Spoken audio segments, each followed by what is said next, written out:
નમસ્કાર, સમાચાર સતતમાં આપનું સ્વાગત છે। હું છું આપની સાથે સંધ્યા। રાજકોટમાં સતત બીજા દિવસે હત્યાનો બનાવ। રવિ રત્ન પાર્કમાં યુવકની કરવામાં આવી છે હત્યા। સમગ્ર ઘટના સીસીટીવીમાં કેદ થઈ ગઈ છે। રાજકોટમાં સતત બીજા દિવસે હત્યાની ઘટના સામે આવી છે। રવિ રત્ન પાર્કમાં કરાઈ છે યુવકની હત્યા અને સમગ્ર ઘટના સીસીટીવીમાં કેદ થઈ ગઈ છે। તો આ દ્રશ્યો સીસીટીવીમાં કેદ થઈ ગયા છે।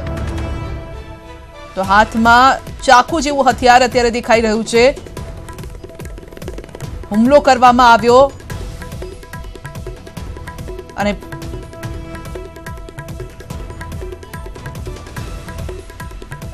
તો આ દ્રશ્યો સીસીટીવીમાં કેદ થયા છે।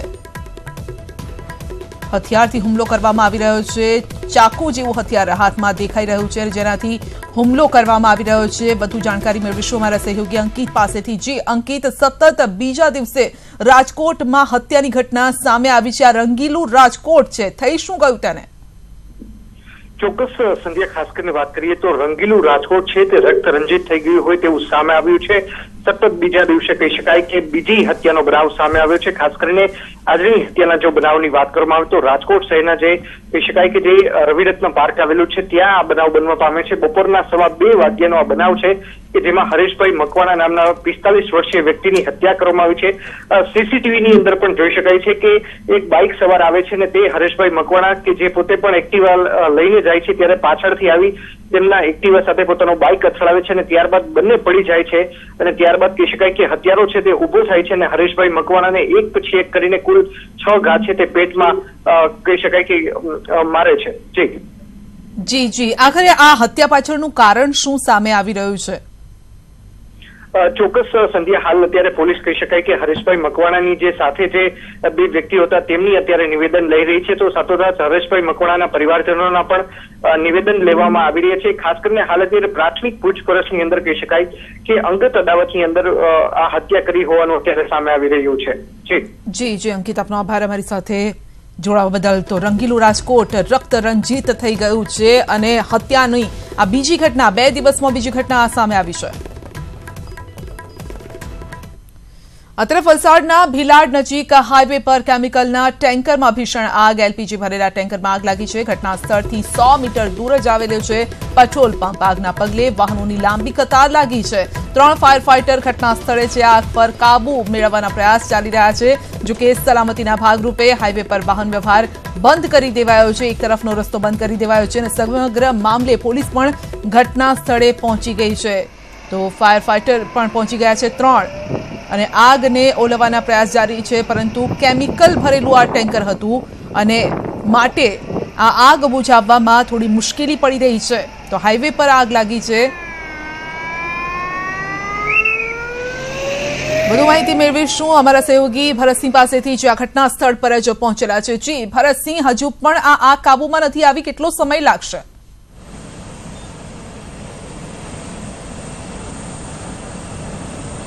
बिल्कुल संध्या, अहमदाबाद मुंबई नेशनल हाईवे पर भीलाडથી અહીંયા નજીકના નજીક જ આપ જોઈ શકો છો કે આ ગેસ ભરેલું ટેન્કર છે ભડકે બળી રહ્યું છે। 2 કલાકનો સમય વીત્યો છે, તેમ છતાં હજુ આગ છે બેકાબુ છે। ઘટના સ્થળ પર અત્યારે 4 ફાયર ફાઈટરો છે। સરીગામ, ભીલાડ અને વાપીની ફાયરની ટીમો અત્યારે ઘટના સ્થળ પર પહોંચી અને આગ પર કાબુ મેળવવાના પ્રયાસ કરવામાં આવી રહ્યા છે। સંધ્યા, આપણે જણાવ્યું છે કે ટેન્કર જેટલી સાઈઝ મોટી છે એની અંદર એલપીજી ગેસ છે। આપ જાણો છો કે એલપીજી ગેસ અત્યંત જ્વલનશીલ છે। ગેસમાં ટેન્કરમાંથી ગેસ લીકેજ થઈ રહ્યો છે એટલે આગ પર કાબુ મેળવવું મુશ્કેલ છે। જ્યાં સુધી ટેન્કરનો ગેસ છે પૂરેપૂરો ખતમ નહીં થાય ત્યાં સુધી આગ પર કાબુ મેળવવું મુશ્કેલ છે। જો એને કાબૂમાં કરવામાં આવે ને આગ બુઝાવવામાં આવે તો જે લીક થઈ રહેલો ગેસ છે એ ક્લાઉડ રૂપે બહાર આવે ને એમાં જો સ્પાર્ક થાય તો મોટો બ્લાસ્ટ થઈ શકે છે। આથી સલામતીના ભાગરૂપે ટેન્કર પર પાણીનો મારો ચલાવવામાં આવ્યો છે। ટેમ્પરેચર મેન્ટેન કરવામાં આવ્યું છે। આગ અંદરથી જ્યાં સુધી ગેસ છે લીકેજ બંધ નહીં થાય ત્યાં સુધી આગ પર કાબુ મેળવવું મુશ્કેલ છે। પરંતુ 2 કલાક છતાં પણ હજુ પણ આપ જોઈ શકો છો કે આ ઘટના સ્થળ પર અત્યારે બંને સાઈડ એટલે અમદાવાદ મુંબઈ નેશનલ હાઈવે ઉપર બંને બાજુ 5 કિલોમીટરથી વધારે વાહનોની કતારો જામી છે। અત્યારે પોલીસ, ઇમરજન્સી ટીમો સહિત ઘટના સ્થળે પહોંચ્યા છે અને અત્યારે આપણી સાથે અત્યારે અહીંયા આગળ જે રીતે શકો છો કે ટેન્કર ભડકે ભર્યું છે। આપણી સાથે અત્યારે અહીંયા આગળ ફાયર ઓફિસર છે, સરીગામ ફાયર ઓફિસર મહેશભાઈ સાથે વાત કરીશું। કેટલો સમય મહેશભાઈ, શું લાગે છે, શું ભરેલું છે ટેન્કરમાં અને કેટલો સમય લાગે છે? આ ટેન્કરમાં એલપીજી ગેસ છે એને પ્રેશરથી વધારે પડતું ગેસ નીકળે છે અને આગ વધારે ચાલુ કમસે કમ હજી 2 થી 2.5 કલાક જશે. તો હજુ જોઈ શકાય છે કે 2 કલાકનો સમય છે એટલે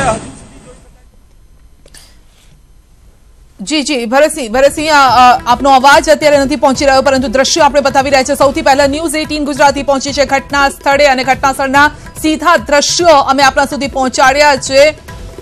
એલપીજી ગેસ ભરેલું આ ટેન્કર હતું જેમાં આગ લાગી છે. આગ કયા કારણોસર લાગી છે તે કારણ હજુ સામે નથી આવ્યું, કારણ કે પ્રાથમિકતા અત્યારે આગને બુઝાવવાની છે. અને જ્યાં આગ લાગી છે ત્યાંથી 100 મીટરના અંતરે જ એક પેટ્રોલ પંપ પણ આવેલો છે, જેના કારણે આ આગ જલ્દીથી બુઝાય તેવા પ્રયત્નો પણ ચાલી રહ્યા છે. પરંતુ સૌથી મહત્વની વાત એ છે કે જ્યાં સુધી આ ગેસ છે તે ટેન્કરમાંથી બહાર નહીં નીકળી જાય ત્યાં સુધી આ આગ બુઝાવવાના શક્યતાઓ જે છે તે ઓછી દેખાઈ રહી છે. જી ભરતસિંહ. जी बिल्कुल संध्या, शक्यताओं खूब ज ओછી છે, કારણ કે જે રીતના ટેન્કરની અંદર અત્યારે આ જેટલી કેપેસિટી છે અંદર પૂરો ગેસ ભરેલો હતો. આપ જાણો છો કે એલપીજી ગેસ અત્યંત જ્વલનશીલ હોય છે, એને કારણે જો એને આગ પર કાબુ મેળવવામાં આવે તો જે ગેસ લીકેજ થઈ રહ્યું છે તે બહાર ક્લાઉડ રૂપે બહાર આવી શકે ને જો આ ગેસ એલપીજી ગેસનું જો વાદળ બને ને જો એમાં સ્પાર્ક થાય તો મોટી દુર્ઘટના સર્જાઈ શકે છે. આપ જોઈ શકો છો જે રીતના આ ઘટના સ્થળ જે જગ્યાએ અત્યારે ટેન્કર સળગી રહ્યું છે એની એક્ઝેક્ટ બાજુમાં જે આગની જ્વાળાઓ શરૂઆતમાં જ્યારે ટેન્કર પલટી થયું ત્યારે બ્લાસ્ટ સાથે ધડાકો થયો અને ત્યારથી જે રીતના મોટા પ્રમાણમાં ગેસ લીકેજ થયો ત્યાં એને હાઈવેની બાજુમાં આવેલા જે ઝાડી ઝાંખરા છે એમાં આગ લાગી ગઈ હતી અને મોટા વિસ્તારમાં આગ પ્રસરી ગઈ હતી. ટેન્કરની આગની સાથે સાથે બાજુની જે ઝાડીઓ ઝાંખરાઓમાં જે આગ લાગી હતી એમાં પણ મોટા પ્રમાણમાં નુકસાન થયું છે અને બાજુમાં જે એક ચાનો એક હોટેલ છે તેમાં પણ આગ લાગતા તેની છત બળીને ખાક થઈ ગયું છે. અત્યારે 3 થી વધારે ફાયર ફાઈટરો ઘટનાસ્થળ પર છે.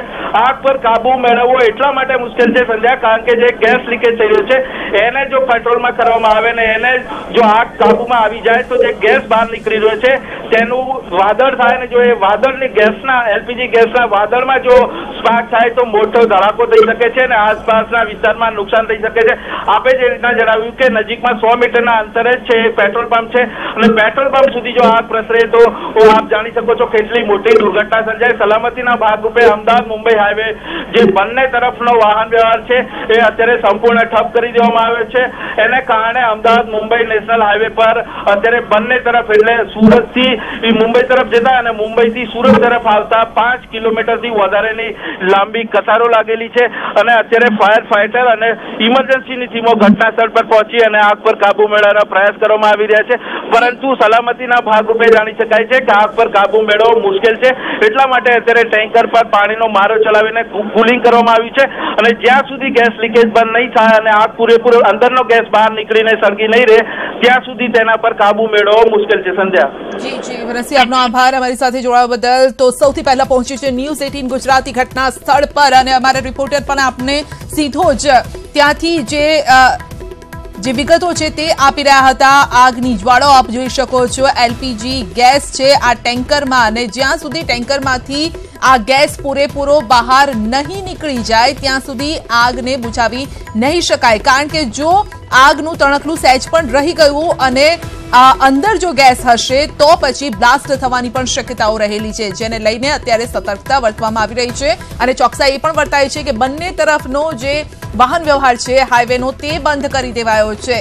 જો બીજી તરફનો એક રસ્તો પણ ખુલ્લો રખાત તો આગની જ્વાળાઓ ત્યાં સુધી પહોંચી શકત અને કારણ કે ત્યાંથી પણ ઘણા બધા ટ્રક્સ અને આ પ્રકારના ટેન્કર કેમિકલ ભરેલા ટેન્કર પણ પસાર થતા હોય છે અને તેમાં જો આ આગનો તણખો ક્યાંક લાગી જાય તો મુશ્કેલી ત્યાં આવી પડે તેમ હતી. એટલે બીજા વાહનો પણ આગની ચપેટમાં આવી શકે છે.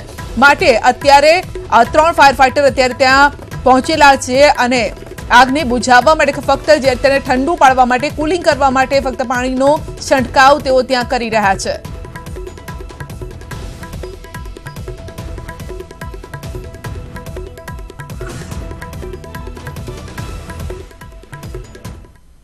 અને વાત કરીશું જયંતિ ભાનુશાળી હત્યા કેસની. પોલીસને મળી છે મોટી સફળતા. પોલીસે હત્યામાં વપરાયેલા 2 હથિયારો કબજે કર્યા છે.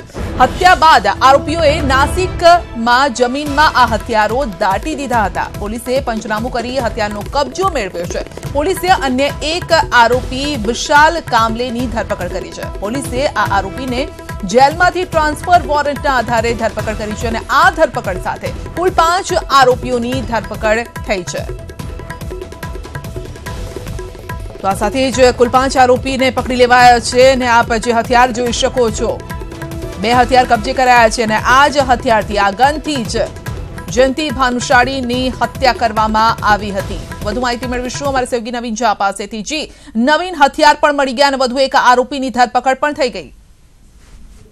સંધ્યા, જે રીતે જયંતિ ભાનુશાલી હત્યા મામલો ખૂબ જ ચકચારી અને હાઈ પ્રોફાઇલ મામલો હતો, કારણ કે જયંતિ ભાનુશાલી એક પૂર્વ ધારાસભ્ય હતા ભાજપ તરફથી અને સાથોસાથ ભાજપમાં સક્રિય નેતા તરીકે તેમની ભૂમિકા હતી. તેમની હત્યાને લઈને જે રીતે અગાઉ પણ 4 આરોપીઓ અરેસ્ટ થઈ ચૂક્યા હતા, જેમાં 2 સાત શૂટર હતા, શશિકાંત કામલે और શેખ અશરફ અને સાથોસાથ નીતિન અને રાહુલ નામના જે છબીલ પટેલના ફાર્મ હાઉસમાં કામ કરતા હતા. એટલે કુલ 4 આરોપીઓ પકડાઈ ગયા હતા. પરંતુ જે હથિયાર હતું, કારણ કે પોલીસને કોર્ટમાં જયારે કેસ ચલાવવામાં હોય છે ત્યારે જે એવિડન્સ તરીકે કહી શકાય કે મુદ્દામાલ જે રિકવર કરવાનું હોય છે, હથિયાર રિકવર કરવાના હોય છે, જેથી પોલીસે બંને શાર્પશૂટરની પૂછપરછ કરી ત્યારે ખ્યાલ આવ્યો કે નાસિકમાં એક સ્મશાન ગૃહ છે, તેની પાછળના ભાગે આ લોકો જમીનમાં હથિયારને દાટી દીધેલું છે.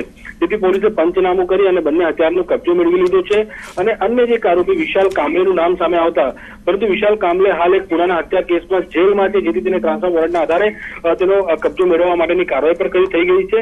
તો કહી શકાય કુલ 5 આરોપીના નામ ખુલી ગયા છે. પરંતુ આ કેસમાં હાલ પણ મુખ્ય આરોપી તરીકે જે સુપારી આપનાર છે છબીલ પટેલ, જે વોન્ટેડ છે અને તેને પકડવાની કામગીરી જે છે તે કરવામાં આવી રહી છે. જી નવીન, આપનો આભાર અમારી સાથે જોડાવા બદલ. તો હથિયાર 2 હથિયાર મળી આવ્યા છે, જે નાસિકમાં દાટી દેવામાં આવ્યા હતા, તેનો કબજો મેળવી લેવાયો છે અને અન્ય એક આરોપીની ધરપકડ પણ થઈ ગઈ છે.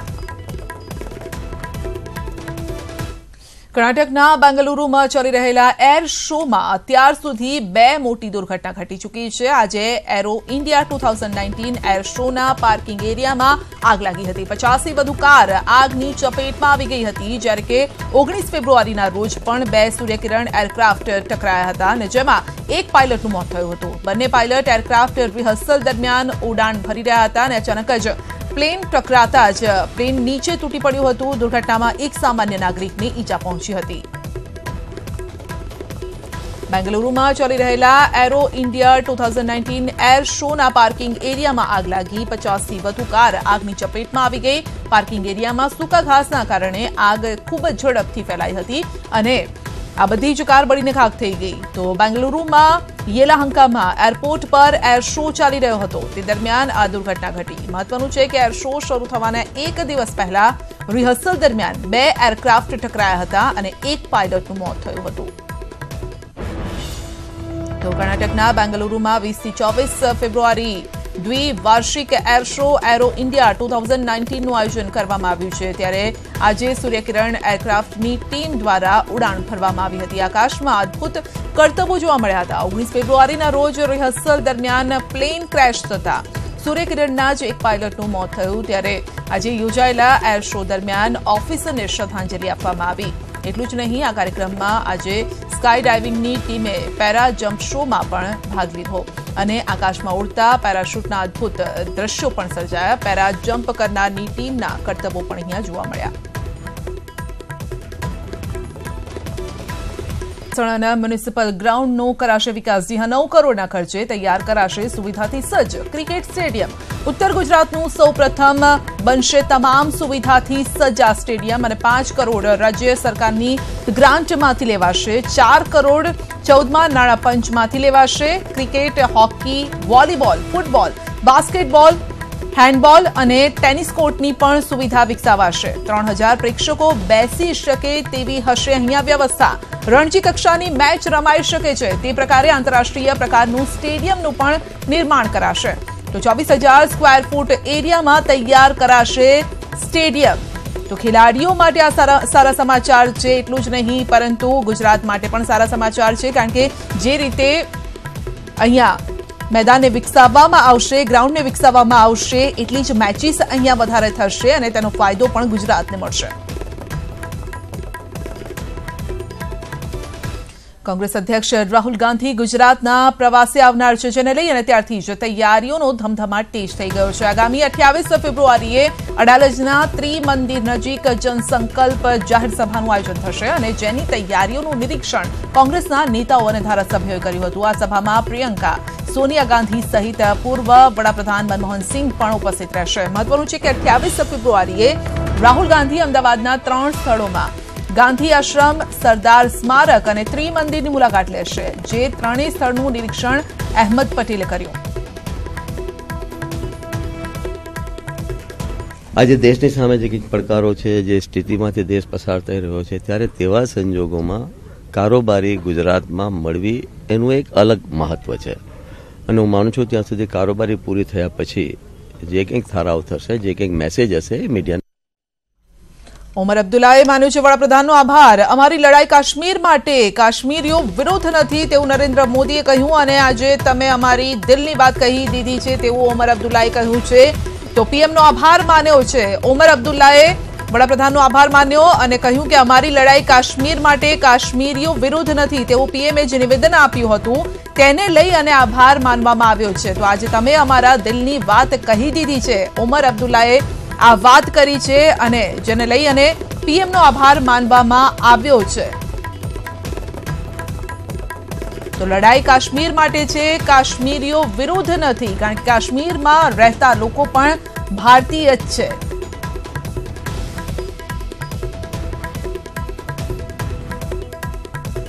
અને હવે વાત કરીશું પાકિસ્તાનની ઘેરાબંધીની.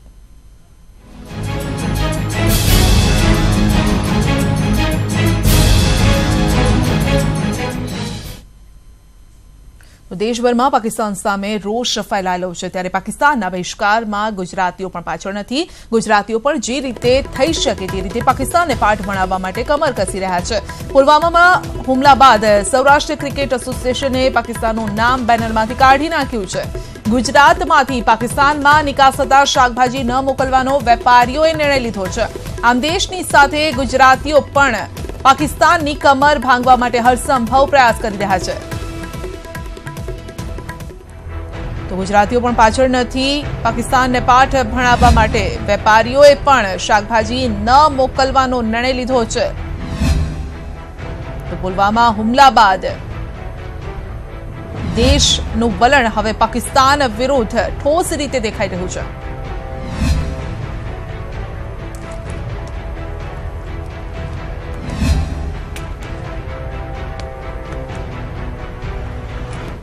પુલવામા હુમલા બાદ આખા દેશમાં આક્રોશ જન્મી રહ્યો છે. સૌ કોઈ શહીદો પોતપોતાની રીતે શ્રદ્ધાંજલિ આપી રહ્યા છે, શહીદોને અપાઈ રહી છે અને કોઈક શહીદોના પરિવારને આર્થિક મદદ કરીને, તો કોઈ કેન્ડલ માર્ચ કરીને, તો કોઈક રસ્તા પર પાકિસ્તાન પર પોતાનો ગુસ્સો દાખવીને રોષ બતાવી રહ્યા છે. અને આવો જ આક્રોશ રાજકોટમાં પણ દેખાય છે. આ હુમલા પછી સૌરાષ્ટ્ર ક્રિકેટ એસોસિએશન હરકતમાં આવ્યું. તેમણે બેનરમાંથી પાકિસ્તાનનું નામ કાઢી નાખ્યું છે. તો સૌરાષ્ટ્ર ક્રિકેટ એસોસિએશને એક મોટું બેનર બનાવડાવ્યું હતું, જેમાં 10 દેશોના નામ હતા અને જેમાંથી પાકિસ્તાનના નામ પર કાળી પટ્ટી લગાવી દેવાઈ છે. આ બેનરમાં Bharat, Australia, England, south Africa, New Zealand, Sri Lanka, West Indies, Zimbabwe, Bangladesh સાથે પાકિસ્તાનનું નામ પણ હતું, જેને કાઢી નખાયું છે. પુલવામા હુમલા પછી સૌરાષ્ટ્ર ક્રિકેટ એસોસિએશન હરકતમાં આવ્યું છે.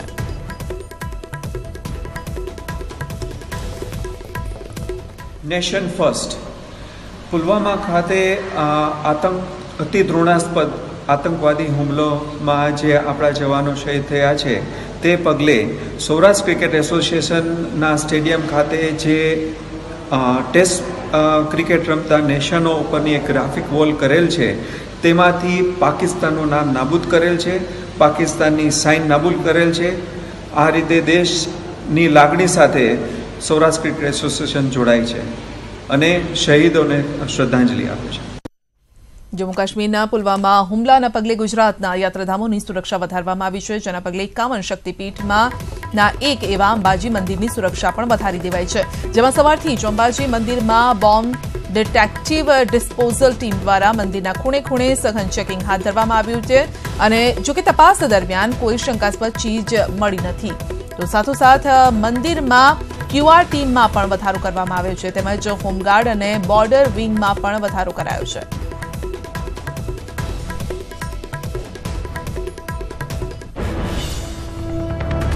જેથી બોન્ડ સ્કોડ તથા ક્યુઆરટીના માણસો, એસપી સાહેબ, અમારા એસપી સાહેબે પોલીસના 10 વધુ માણસો તથા ગબ્બર પણ 10 માણસો વધુ મૂકવામાં આવેલ છે અને બોર્ડર વિંગ, પછી હોમગાર્ડ અને જીએસએફના માણસો, જેમ કરીને હરેક ગેટ ઉપર માણસો મૂકવામાં આવેલ છે.